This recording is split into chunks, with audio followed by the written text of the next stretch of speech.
and we work with the largest e-commerce and retail brands doing ad optimization and measurement, and our particular focus is on areas of measuring in-store revenue from digital ads and also lift testing, which is what we're going to talk about today.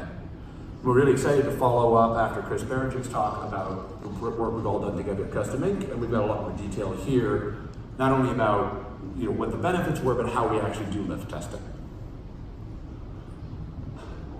So let's start by going into a sort of a cartoon world where we are the CMOs of Octopus.com, the leading vendors of octopod-related activity things online. And it's Tuesday morning, and we are going through our reports from the weekend's ad spend.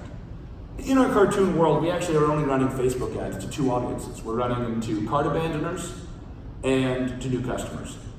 Facebook is telling us cart abandoners have a 10x ROI and new customers have a 4x ROI. So we say, okay, that's great. We have a 7x ROI overall, and we're gonna put our coffee down, we're gonna walk over to the CFO's office, and we're going to ask for $1 million extra budget because we've all said that there's a 3x cutoff for more investment. This one has 7x. So we go to the CFO. The CFO says, that's interesting, but wait a minute. I am part of that 10x ROI, and it's not right. Let me tell you why. Yesterday, I was getting ready for our anniversary. At 4:55, I was gonna order our anniversary octopus. I put it in the cart. 5 o'clock rolls around. I need to go home, catch my train. I didn't purchase. But I was always planning on purchasing at 9 o'clock this morning. Then at 8 o'clock this morning, I'm on the train, and I see a Facebook ad for our octopuses.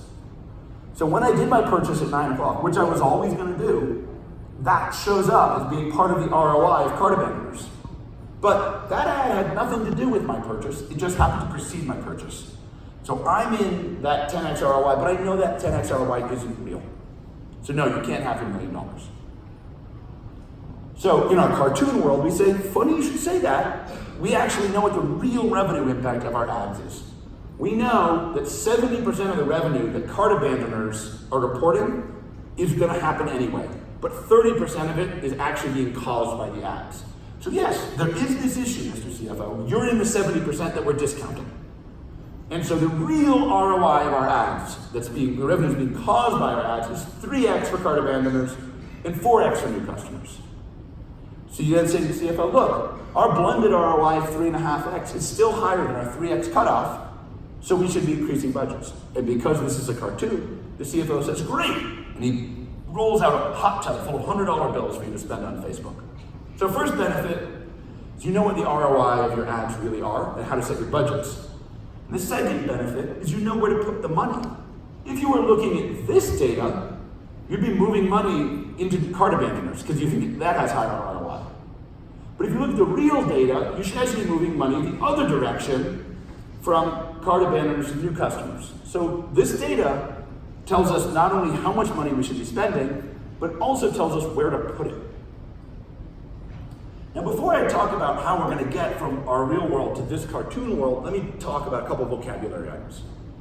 When we talk about lift, when we talk about incrementality, what we mean is this number between 0 and 100, which is what percent of the reported revenue is real. 100% incrementality means it's all real. 0% means none of it's real.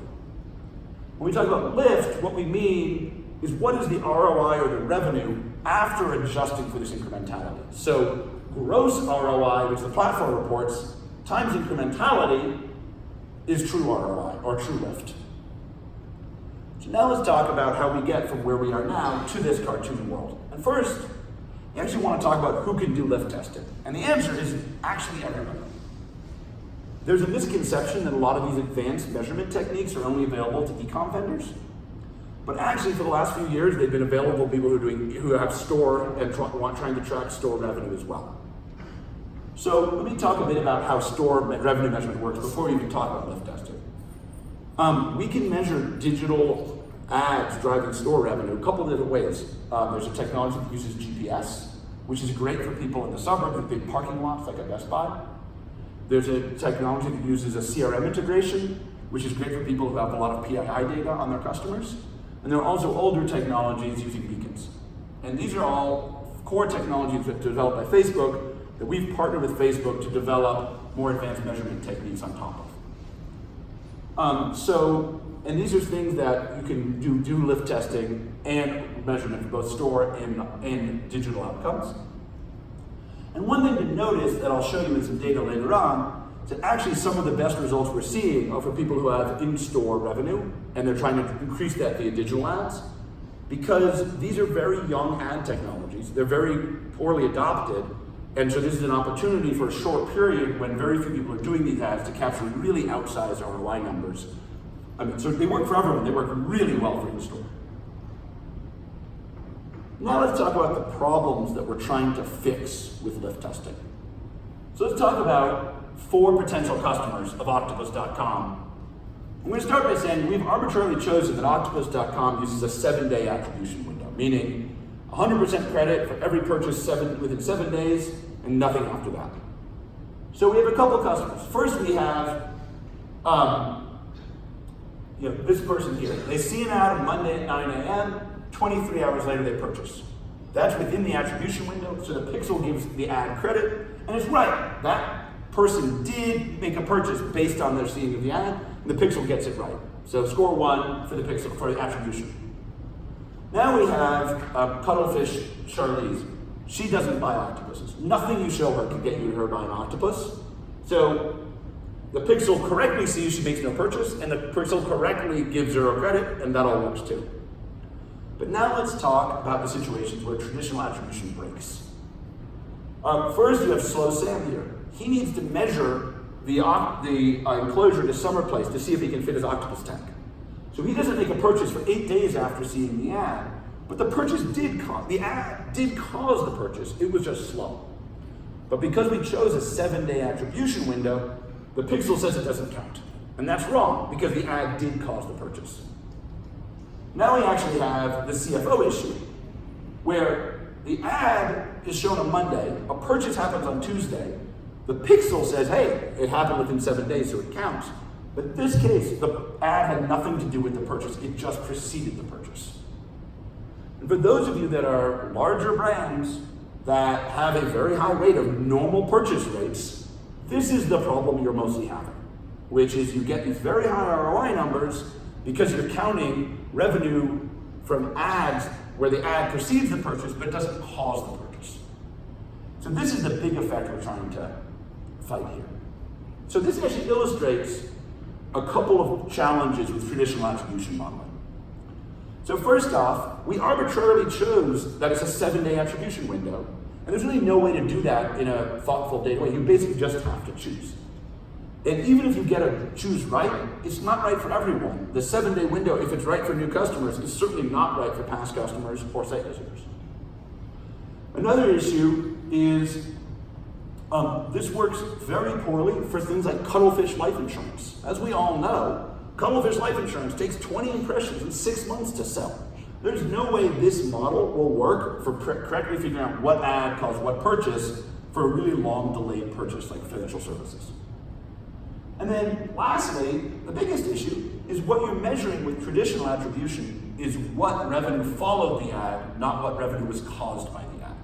And that's the biggest issue that we have to deal with. So let's look at this another way. We start out for octopus.com with a time-based attribution model. So on the y-axis, we have percent of credit, 0 to 100, that the ad gets. On the x-axis, we have time between ad exposure and purchase. So in the traditional model, we would give 100% credit for 7 days and then 0 credit after that. But now what we're going to do is we're going to say, well, we're trying to get away from human choices and arbitrary decisions in our analysis. So we're going to say we're going to actually replace that by giving 70% credit for as long as we can measure instead of 100% credit for 7 days. So actually brings up a couple questions. One is, how long should you measure for? And the answer is you should actually be measuring for as long as the platform you're working on allows you to. So for Facebook it's 28, for Google it's typically 30 days, Pinterest can be 60 or 90. So you want to measure as long as you can. But then instead of giving full credit for all of this time, you want to give partial credit. And you might say, wait, we just replaced a 7-day arbitrary window with a 70% arbitrary multiplier. But we're not. The whole point of lift testing is to tell us what number the 70% is. The idea is you're going to go from a system with an arbitrary choice of time windows to a system where testing tells you what partial credit to give for each audience and all the revenue you're seeing. So now we talked about who and how. Let's talk a bit about who and why. Now let's talk about how we do a lift test. And Chris spoke to some of this in his talk. So the first thing we do is we're going to break every audience into a test and a control group. The exposure group, in this case 80%, but that number will vary in every project. 80% see a normal ad. In this case, we're not in octopus.com, we're not doing real custom ink. So they see a real ad, and we measure revenue after they see the ad. In this case, we're getting 10 purchases per 1,000 people for a real ad. At this point, we're not actually doing a lift test. This is just normal digital advertising. What makes it a lift test is how we do the control group. So the control group job, and I love Chris's analogy of that's the placebo. So you're testing your penicillin versus nothing. You don't give nothing, you give the placebo. And that's what this control group is for. They're seeing a placebo ad. And in this case, we typically use charities for our placebos. Custom Ink chose a pet adoption charity. So we're going to show this ad to a random 20% of this audience. We're then going to track Custom Ink revenue afterwards. And we see 3 purchases per 1,000 people. But now a couple of weird things here. We're not tracking donations to the pet charity. We're tracking Custom Ink revenue after seeing the pet ad. Another way to think of it is the pet, and then another way to think of it, people say, why do we have to buy this pet ad? Why can't we just not show an ad to that group? The answer is, Facebook won't give you data to audiences you're not advertising to. You can't just go ask Facebook, how am I doing to Yankees fans in Alaska if you're not advertising to that group? So the reason we have to buy this ad is so that we can get the purchase data from Custom Ink for people who see non-Custom Ink ads. So if this ad's job is to both cause and measure revenue, and this ad's job is to measure but not cause revenue, then the difference in these ads is the revenue that's caused by the real ad. So in this case, 10 minus 3 is 7 incremental purchases, which means that 70% of those 10 are real revenue, and 30% of those 10 would happen anyway. So that's the basics of how you do this test.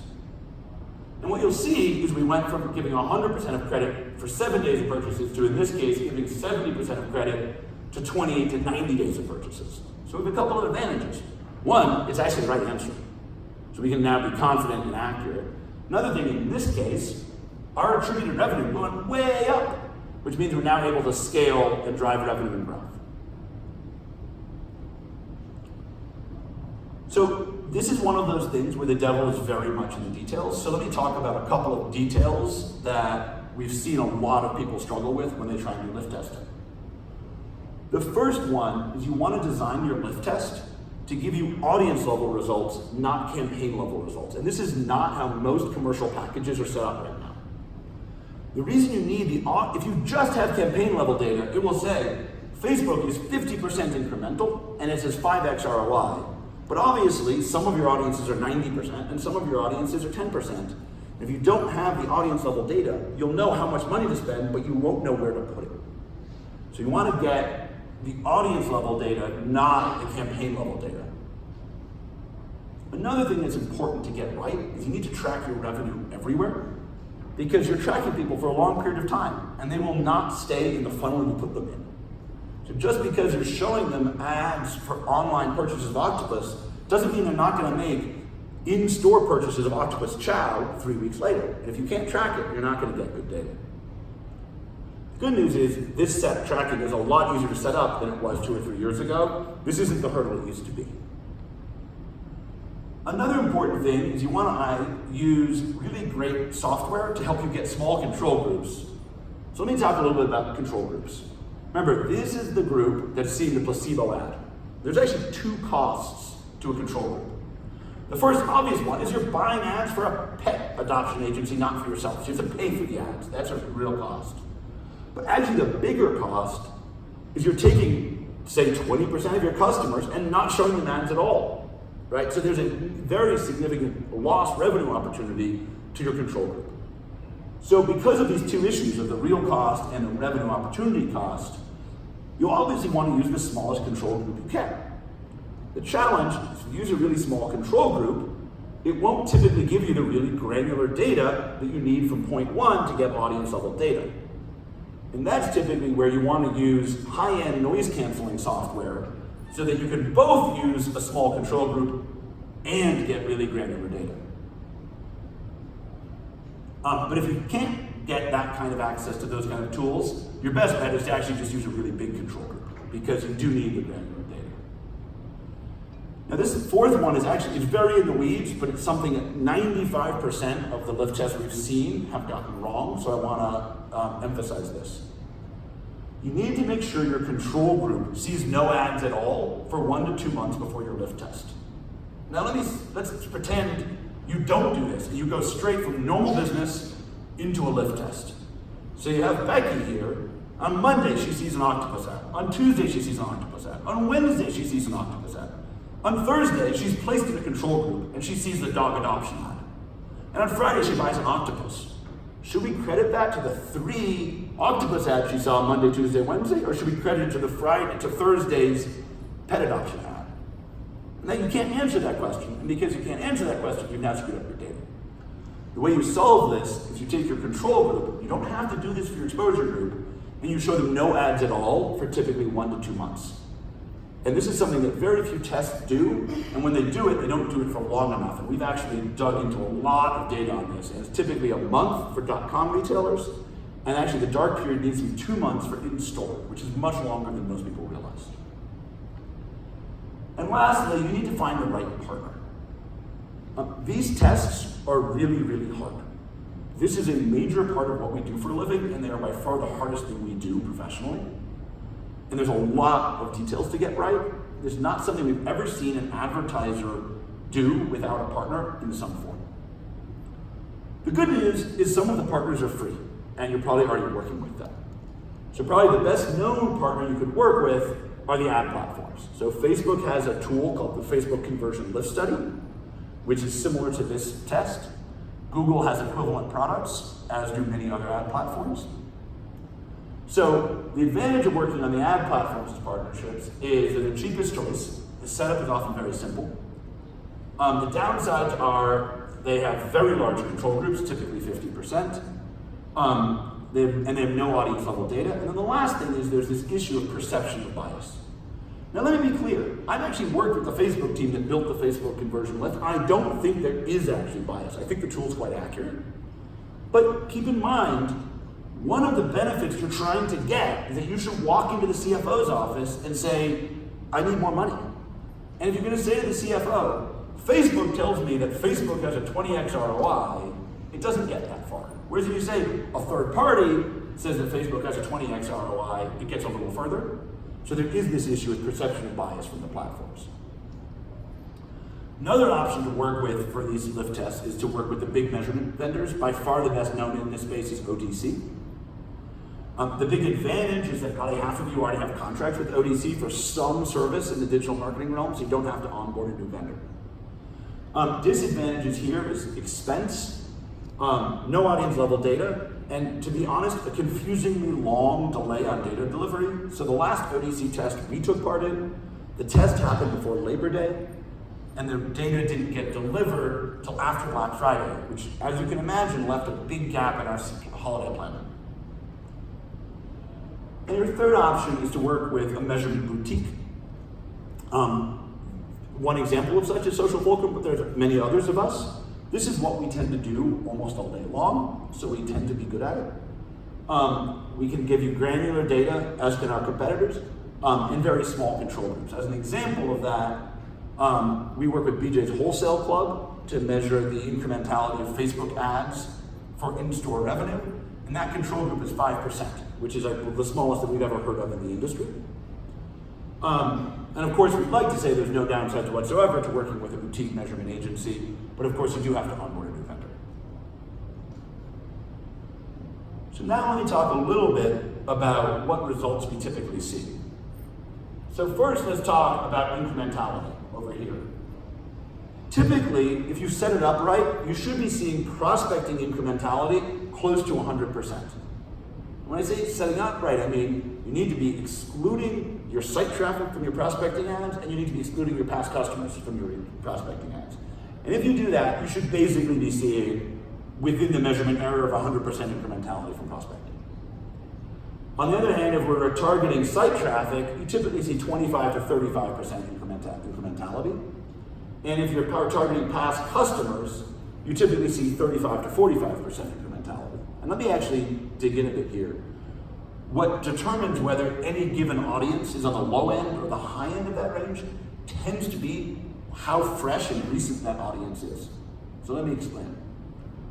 If you have a customer who bought from you 4 years ago, and they haven't been to the site since then, you show them an ad, and then immediately they purchase, that ad probably caused that purchase.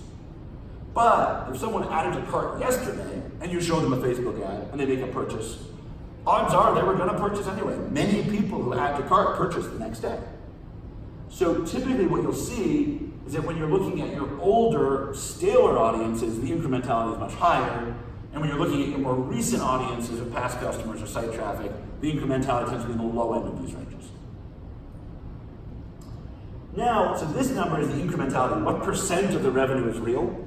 Now let's talk about incrementality adjusted ROIs.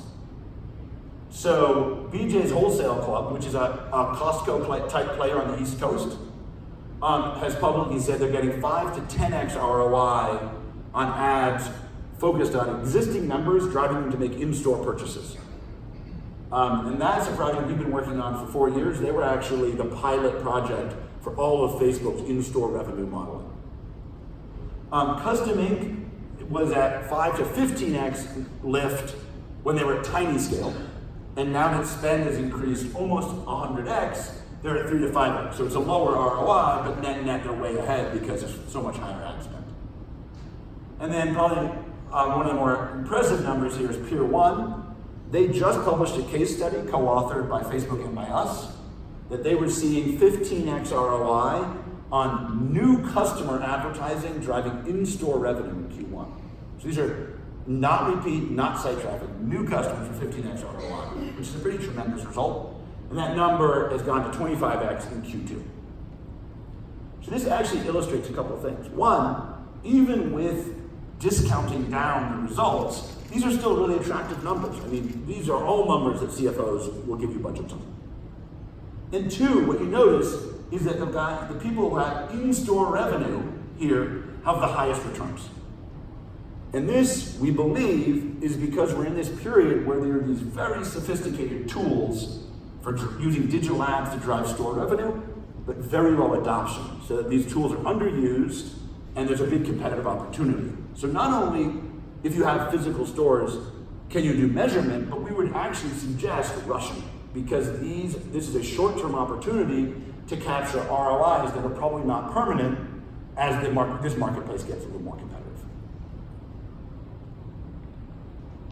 So now to summarize the last 5 years of my professional life in 3 bullet points.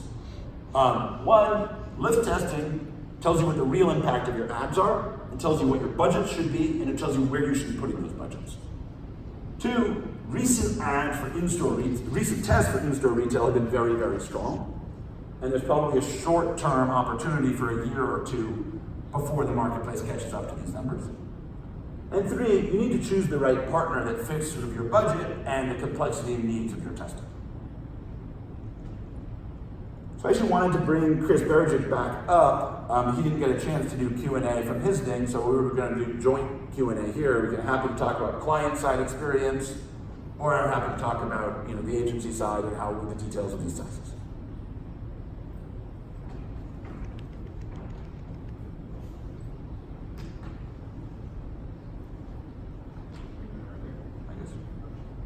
Are we going to do microphones, or are we just going to stand up and yell?